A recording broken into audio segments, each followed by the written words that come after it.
Hi everyone, welcome to Michelin King.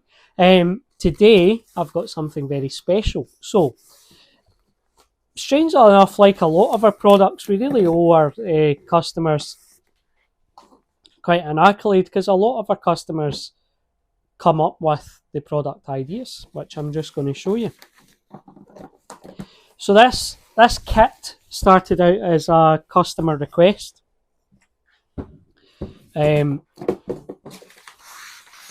So Mark had gotten in touch.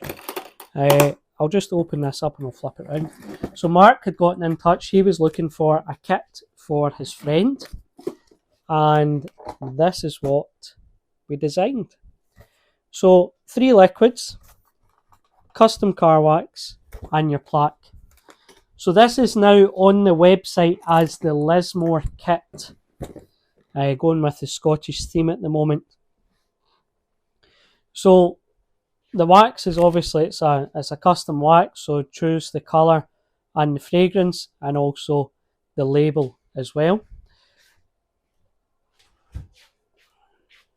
There are 2 custom waxes that you can choose from, so you can choose a show car wax or you can choose a hybrid wax. Show car wax is more of a wet look finish and the hybrid wax is more of a gloss finish. Hybrid wax probably edges it on durability, and weirdly enough the hybrid wax is a wee bit softer as well, but not that the show car wax is a hard wax. It's kind of the normal for our Michelin King waxes. We don't typically make a hard wax because there's no real need to.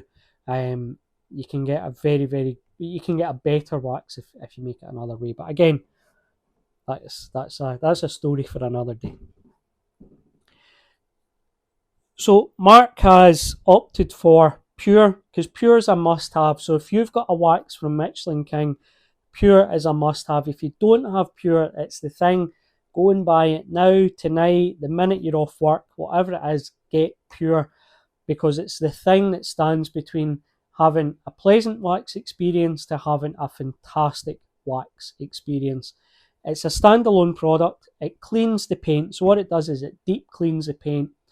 The interesting thing about this is you could decon the car, using the usual stuff, your pre-wash, your clay bar, etc. If you haven't pured the car, I can guarantee you there will still be ingrained grime in the paint, especially if you've got a paint that's a couple of years older, simply because there's probably, there's various, what we call our channels and ravines. So by that, I mean, especially on the front section of the car, and you'll see this from maybe drag marks, that if you're on the freeway or on the motorway, you'll have these drag marks going up the car and it'll be tiny, tiny stones that you can't see.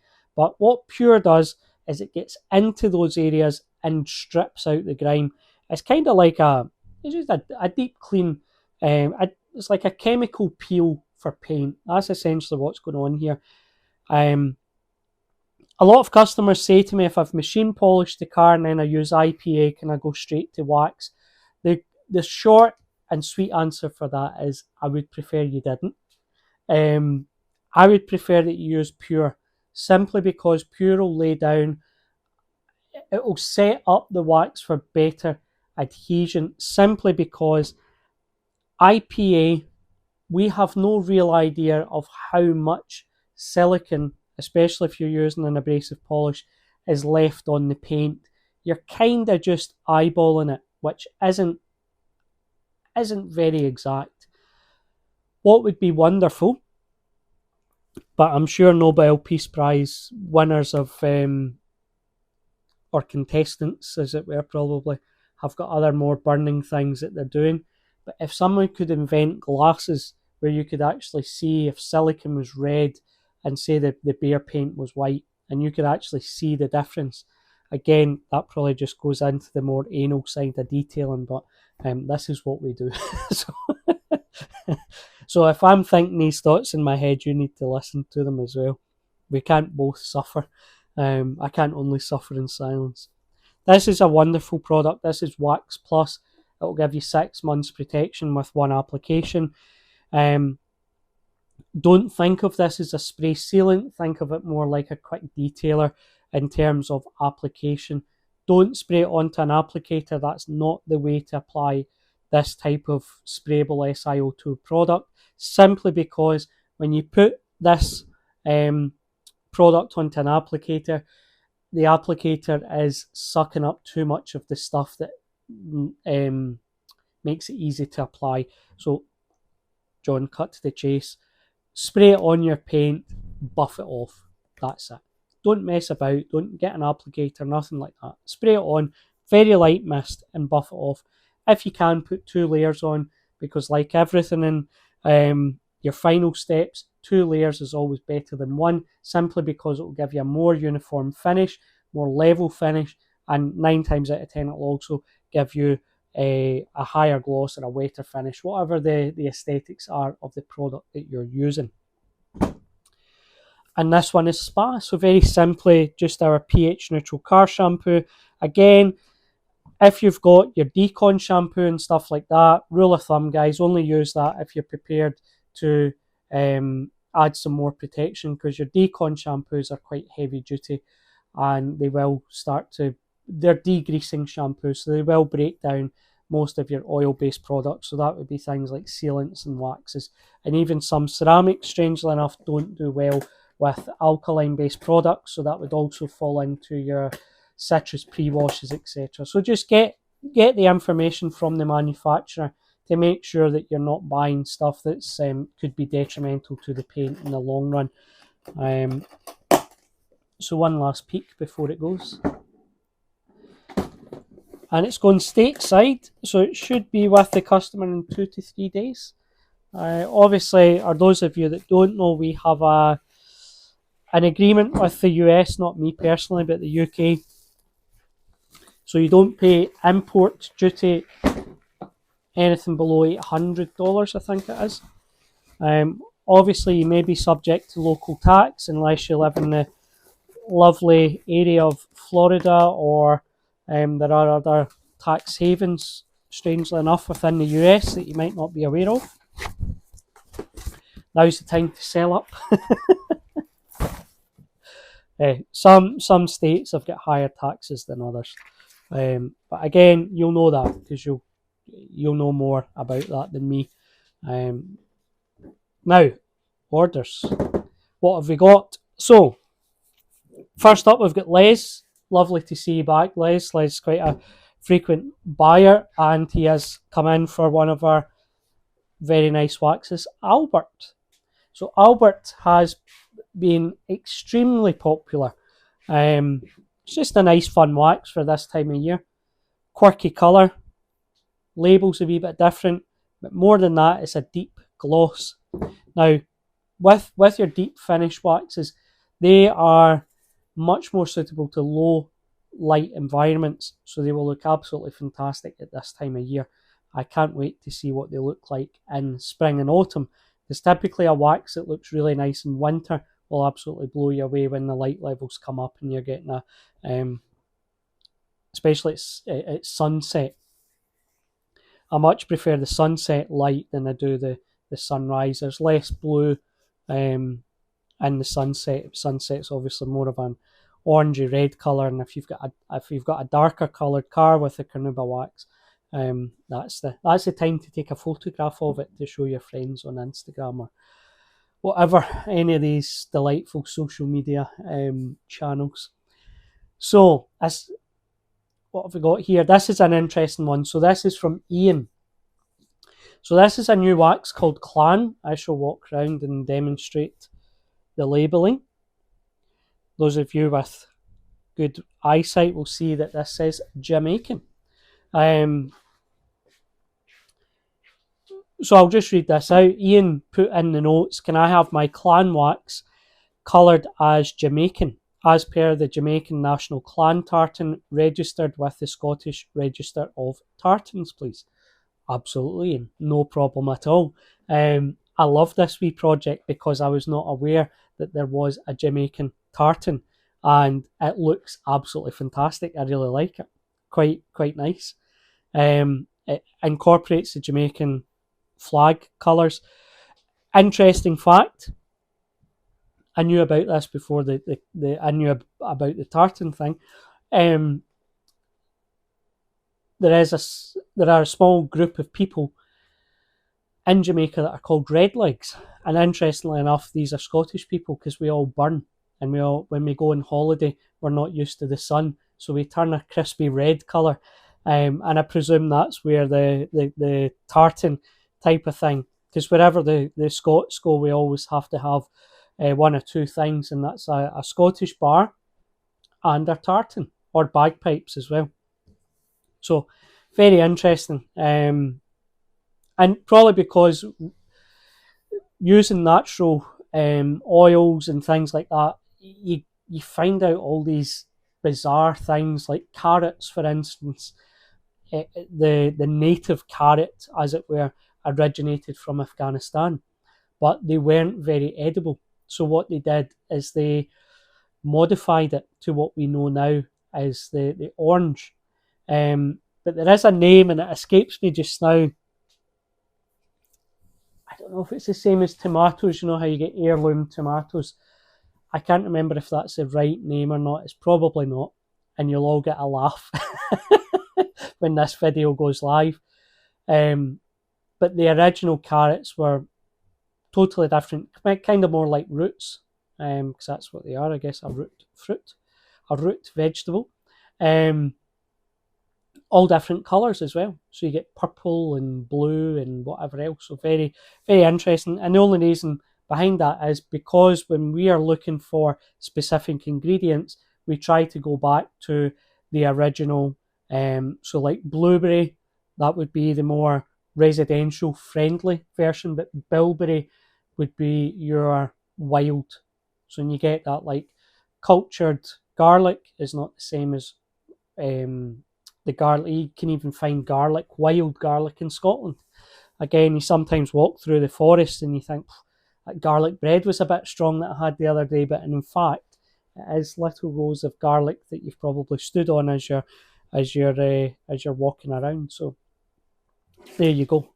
You don't just learn about car wax here; you learn about wild garlic. Right. So next up, we've got Kyle. So Kyle. And I wish I'd put the lottery on last week, guys, because I called this one right. First time in my life there. We brought out a range of T1 waxes. So 50%, 60%, 70%, and 80% T1 carnauba. So that you could all sub £100, so that you can try the T1 waxes for yourself and just see what you like. You know, see if you prefer a 50%, a 60, whatever. That can then lead you into, if you want, I can point you in the right direction for a few waxes that are around about that percentage, or you can obviously go down the bespoke route where you could say, I quite like the 60%, but could we have it in orange and could it smell like, I don't know, vanilla, you know, whatever the thing is that you want.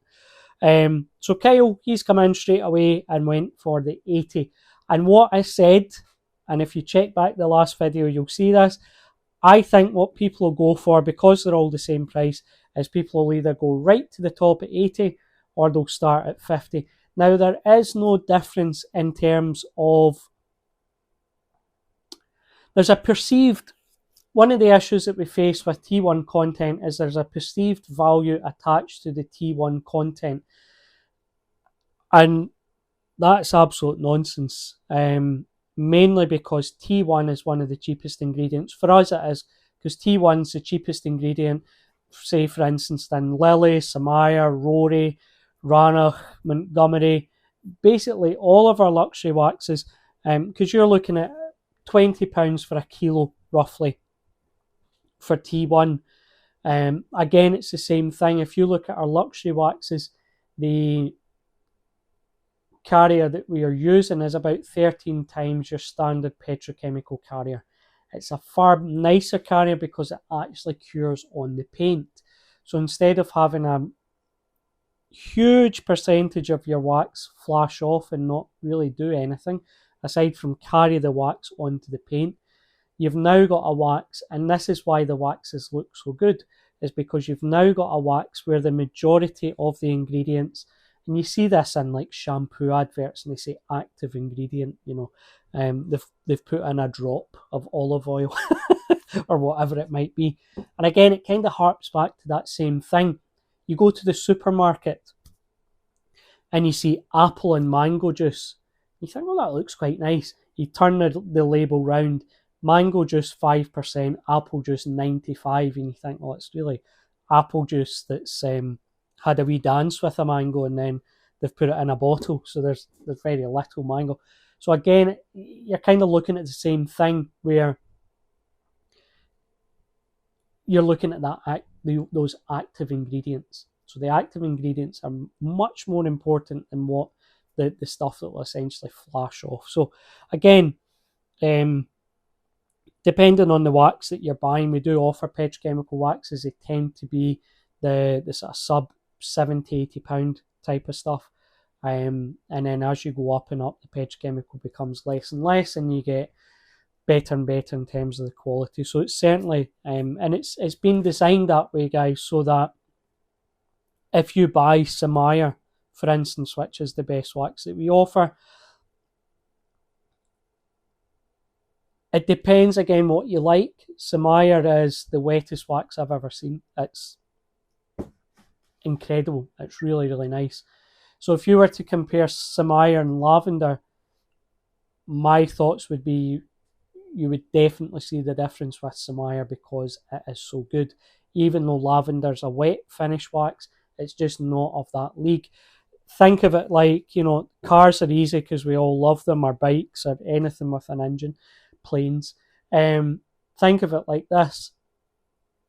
You've got the Crown division of Toyota. So it's a lovely car, but it's not a Rolls Royce. You've got the BMW 7 Series. Fantastic car. It's not a Rolls Royce.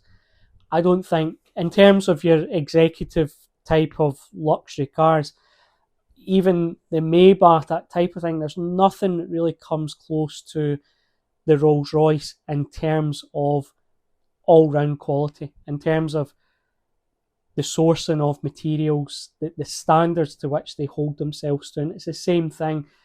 I make certain that if I'm making Samaya didn't come around. I'll be honest with you. I didn't have a list of ingredients for Samaya. I didn't think, I'm going to make a wax that's better than Lily.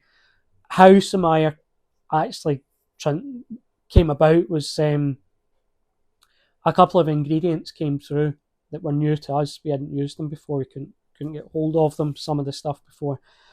And I just decided to try them together because I knew they were all good individually. I knew they were quite special individually. And I just, spice things up in the factory. I thought, let's try them together. And I was blown away. It really means if you've got Samaya, and I hate to say this, you don't need another wax. There's nothing on this earth that comes close to it. And the reason behind that is the ingredients. The ingredients, they were expensive to buy. It took a long time to make because you were with the wax all day because you don't want to make a mistake. There's a lot of effort goes into Samaya. There's a lot of effort that goes into Jordan, Lily, Montgomery. These are all multi-ingredient waxes. Lots of ingredients in there. Lots of time. Lots of research as well. But as I said, Samaya was one of these funny waxes where we just didn't know the results because we hadn't had the ingredients before. And it turned out that they were fantastic. So will we ever be able to beat Samaya? I honestly don't know. I hope so, because that's what it's about. It's about always trying to be better, and I suppose you can take that for life.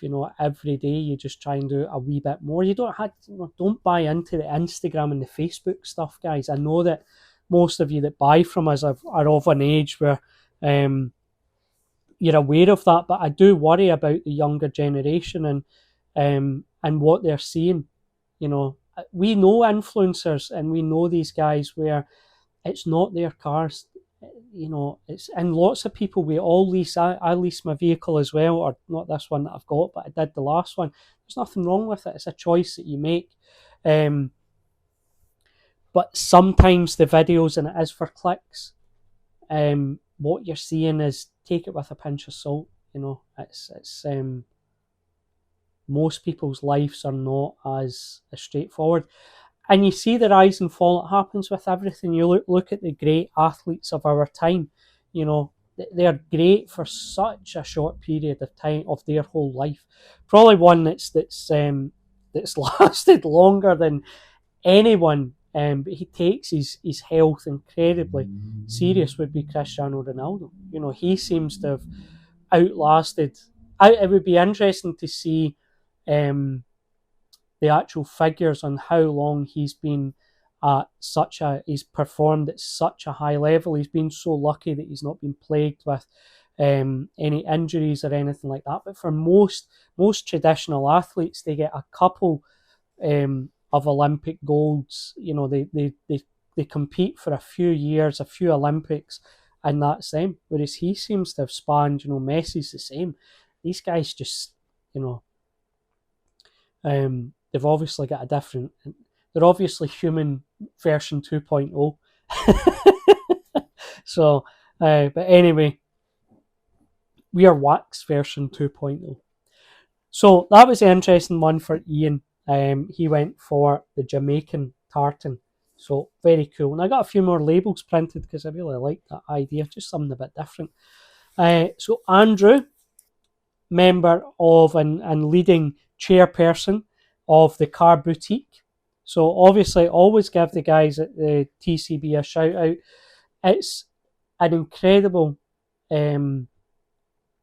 community, online Facebook community, and it's one that we would wholeheartedly at Michelin King back as well, to say, you know, it's a decent, safe environment. They've got just nice, sort of nice bunch of guys, very helpful, decent group to be involved in, and we're always very thankful that you do involve us in your stuff, because we love wax and we want you to experience all the stuff that we do at the factory, and hopefully you get some enjoyment out of it. So Andrew, surname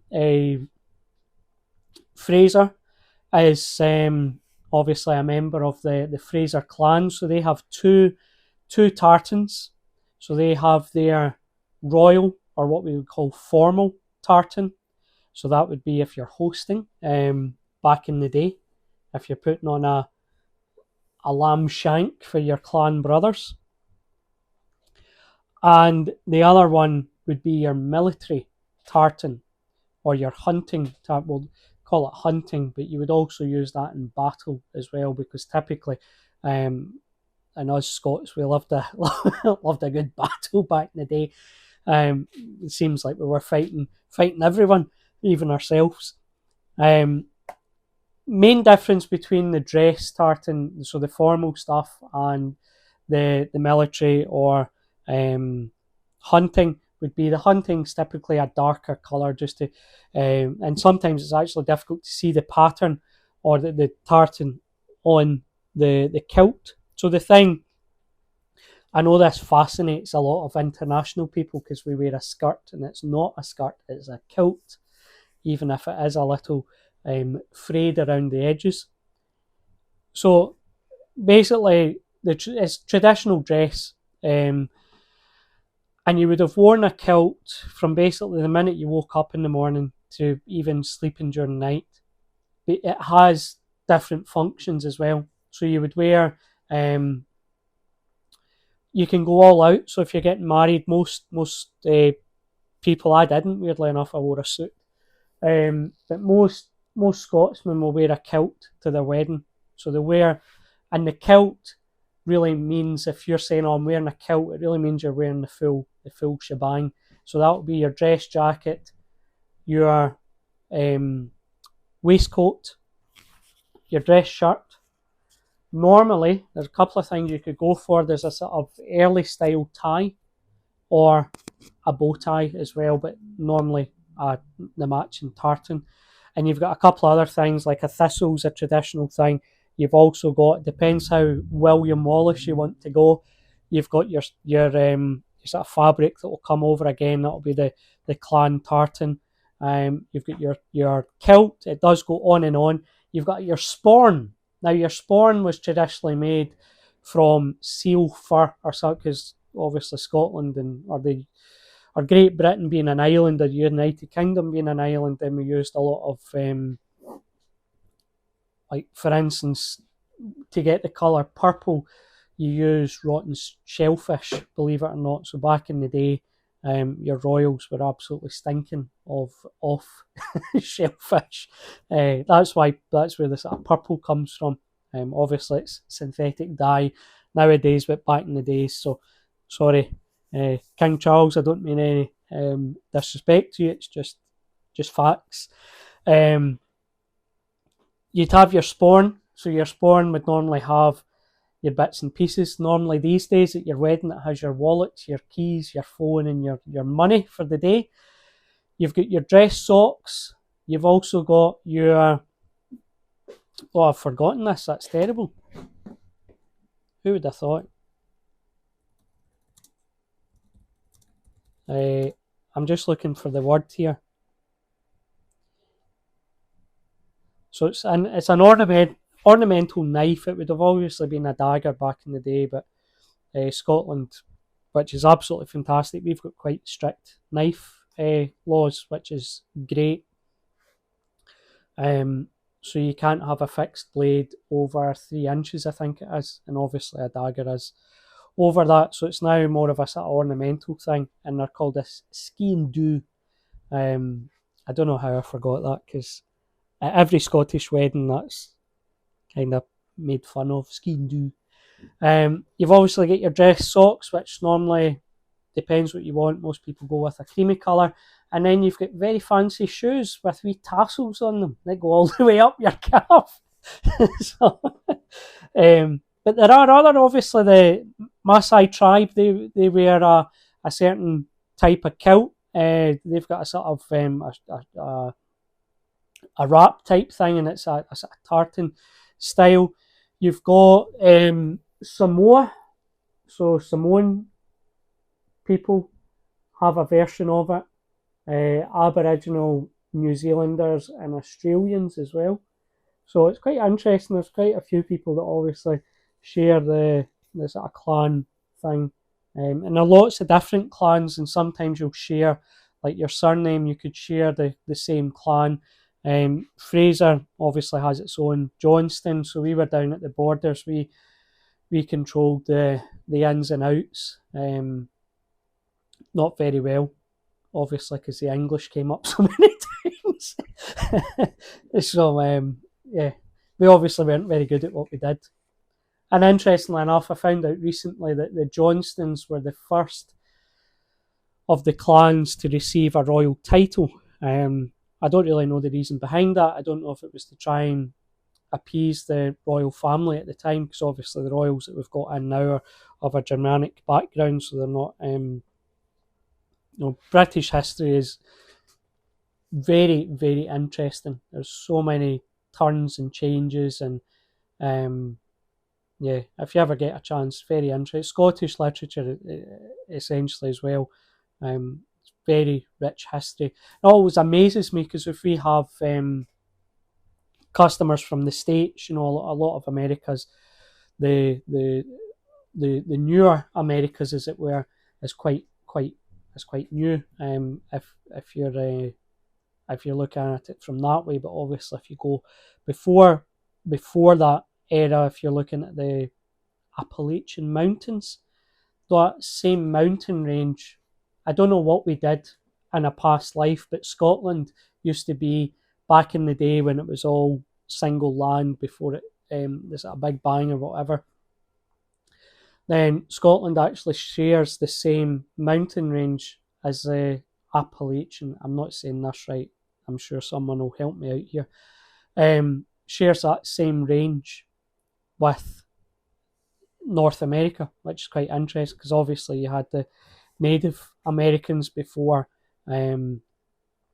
the pioneers and colonization and such like that. And I think it's very important to know your history. And one of the most important things, and it's a very common thing, is if we don't know our history, and then it gets repeated. So I think it's important that we do know the good, the bad, and the ugly, so that we can learn from it, and we don't get rid of it either. I think it's important that we don't hide it, so that the same mistakes, because there's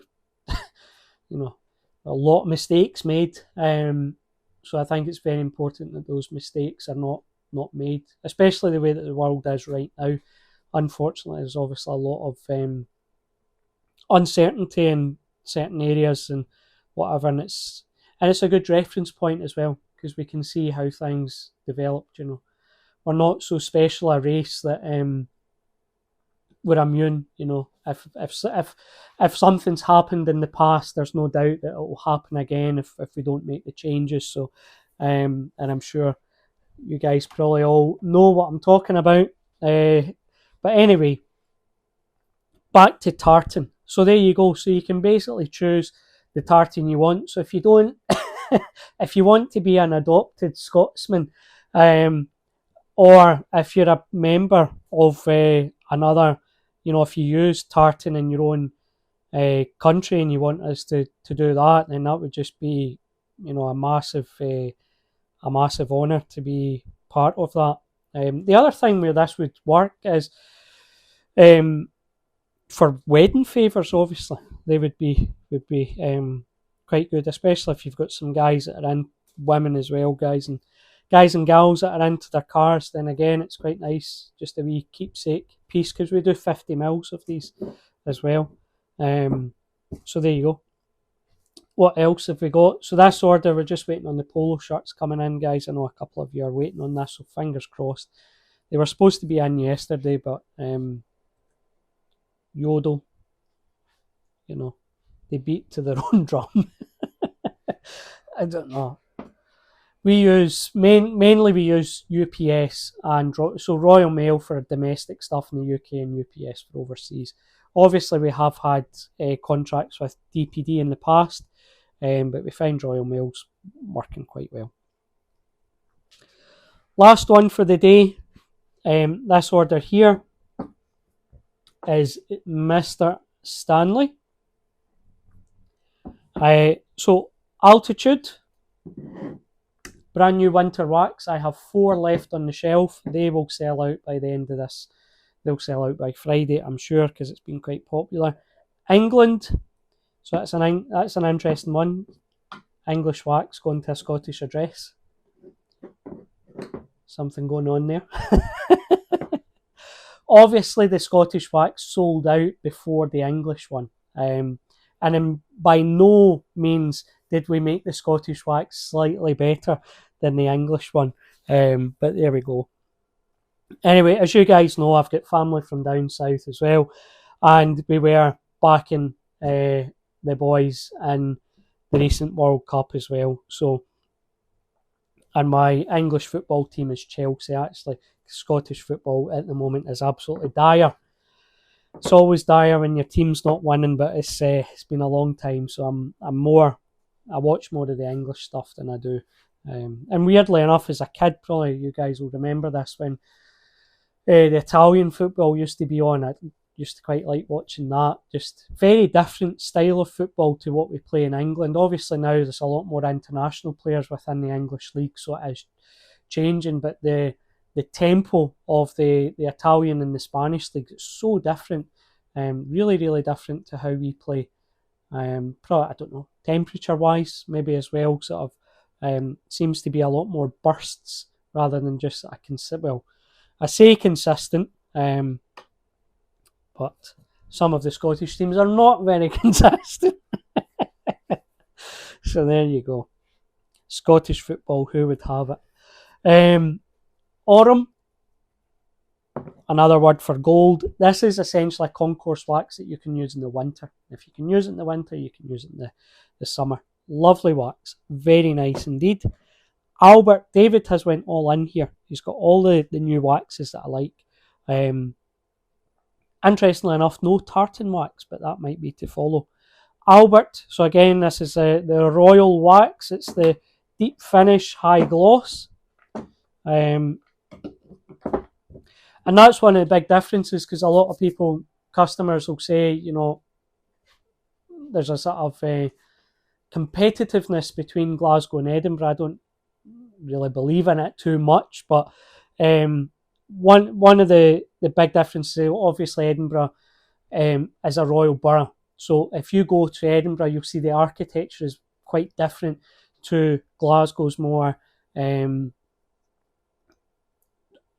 traditional Scottish, or really no. I mean, we've got Georgian and Georgian inspiration. We've got a lot of very old buildings in Glasgow as well. So that it's Edinburgh is much more. If you put Edinburgh together with Bath, you would struggle to tell the difference.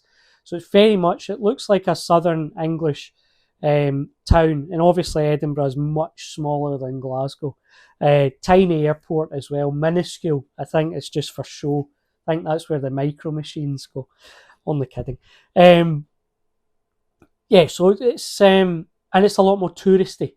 So they've got the castle, obviously, but Glasgow have got great. Glasgow's probably better known, I would say, for art, simply because we've got the Glasgow School of Art, which is an incredible institute, just absolutely fantastic. We've also got quite a few art galleries here as well. It's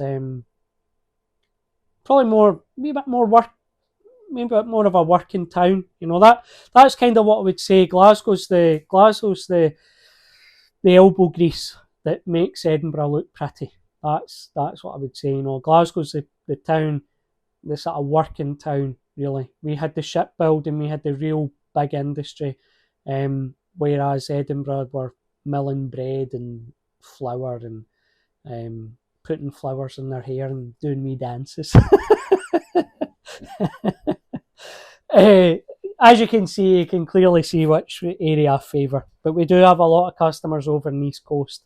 One of the big differences weirdly enough, would be the weather. So the West Coast is a lot wetter. And it's a strange thing, because all of our waxes are tested right here on site. So we don't send anything away to test it, simply because our environment is so harsh. I think you would struggle to actually, if we wrote to a factory and told them the precipitation that we get in a year and the weather systems and blah, blah, blah, I think some of these testing agents would find that difficult to fathom, just how severe. We can get 4 seasons in a day. Whereas Edinburgh there, it's certainly colder and more windy, but it's not as wet. Very rarely see a wet pavement in Edinburgh. Very often see a wet pavement in Glasgow. Always a puddle in Glasgow. That's the thing. Always a puddle. Anyway, maybe that's the next thing. Maybe we should make a Glasgow. Well, we've got a Glasgow wax. Maybe we should make an Edinburgh wax and put them head to head and see who the winner is. Obviously, we've got a Paisley wax as well, because we did a short stint over in Paisley as well. That was where I did some of my studying back in the day.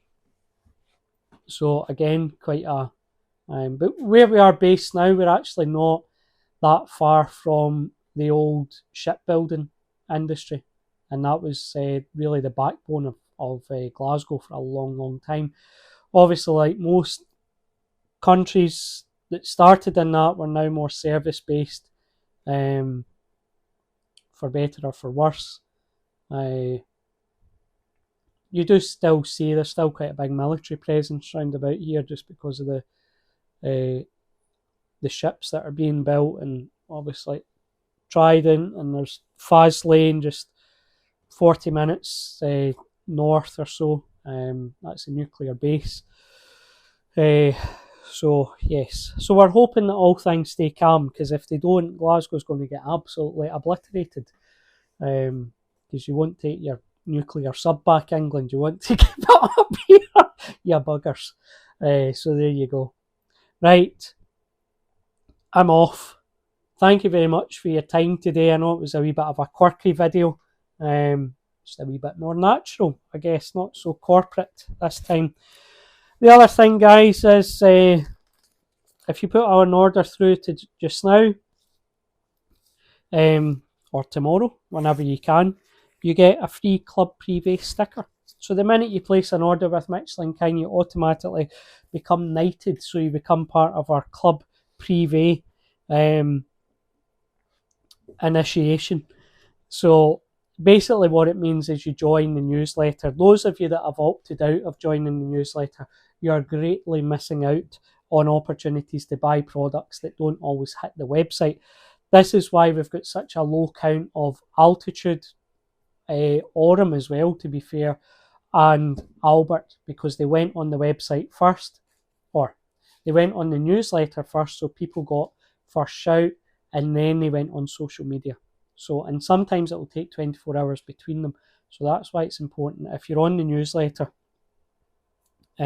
I think you can even change it to the frequency, because we do make a lot of waxes. And Albert's selling out, Octane's selling out, Altitude, Pioneer, Ivory's very low numbers, Elegance, Eclipse as well. It's in the lower region as well. December Solstice, I have 2 left. That's a lovely wax. That's really, really nice. It's like a winter version of lavender. Fantastic wax. So I'll leave you with that. That's food for thought. There's some new waxes that you can try. Anyway, take care, everyone. I'll see you soon. Any questions or whatever, just leave them in the comments. If you want me to discuss anything about waxes or the detailing liquids, anything like that, just leave them in the comments and I'll get down to it in the next video. We're normally quite quick to respond to the comments or questions that you've got. If you are in dire need of a question being answered, just pick up the phone or send me a WhatsApp and we will respond within working hours. Bye-bye.